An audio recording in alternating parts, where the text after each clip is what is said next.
அக்காலத்தில் நாம் வாங்கிய அடிகளின் லிஸ்ட். ஆனால் வாங்கின ஒவ்வொரு அடியும் எங்களை புடம்போட்ட தங்கமா மாத்துச்சு என்பதுதான் இங்க மேட்டர். அடி வாங்கி ரொம்ப நேரம் அழுதிட்டு இருந்தா மறுபடியும் அடி. அடி வாங்கிட்டு அமுக்கமா அழாமல் இருந்தால் எவ்வளவு நெஞ்செழுத்தம்னு மறுபடியும் அடி. அடி வாங்காமலேயே அழுதா நடிக்கிறையான்னு விழும் அடி. பெரியவங்க உட்கார்ந்திருக்கிற இடத்துல நின்னுட்டு இருந்தா அடி. பெரியவங்க நின்னுட்டு இருக்கும்போது உட்கார்ந்திட்டே இருந்தா அடி. பெரியவங்க உட்கார்ந்து இருக்கும்போது குறுக்காலும் நெடுக்காலும் நடந்தா அடி.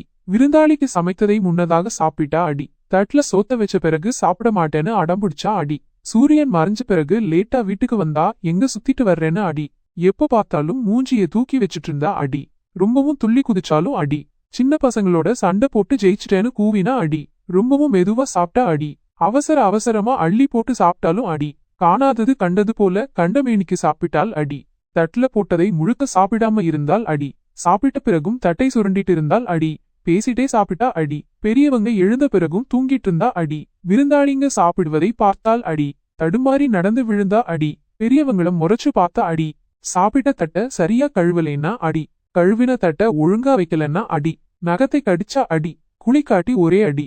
காக்கா குளியலா குளிச்சு உடனே வந்தா முதுகுல ஒரு அடி. ஸ்கூல்ல மிஸ்பிஹேவ் பண்ணினேன்னு தெரிஞ்சா வீட்ல அடி. தெருல போற கார் உரசிட்டு போச்சுன்னா ஏண்டா கார் கிட்ட போனேன்னு சொல்லி அடி. வண்டியில அடிபட்டு குத்தியரும் கொலையுயிருமா இருந்தாலும் அஜாக்கிரதைக்கு 4 அடி. கேட்ட கேள்விக்கு பதில் வரலைனா அடி. பெரியவங்க பேசும்போது பதில் சொன்னா அடி. ஃப்ரெண்ட்ஸ் கிட்டே இருந்து ஓசியா ஷூ வாங்கி போட்டுக்கிட்டா அடி. ஷர்ட் வாங்கி போட்டாலும் அடி. அம்மா செலக்ட் பண்ணின சட்டை பிடிக்கலன்னு சொன்னா அடி. டீச்சர் தப்பு நோட்ஸ் கொடுத்தாலும் நாம கரெக்ட் பதில் எழுதினா நீ பெரிய பிஸ்தாவான்னு சொல்லி விழுமடி. சாப்பிட்ட பிறகு தட்டை நக்கினால் அடி. பக்கத்து வீட்டு பொண்ணு பார்த்தா அடி. இன்னைக்கு பசங்களுக்கு இதெல்லாம் தெரியாது. ஆனால் எங்களில் பலருக்கு இளமையில் வாங்கிய அடிகள் வாழ்வில் முன்னேற உதவின என உறுதியாக சொல்ல முடியும். பெருமையாகவும் சொல்ல முடியும். வாழ்க எம்மை அடித்த பெற்றோர்களும் ஆசிரியர்களும். அடிகள் எம் வாழ்வின் படிகள்.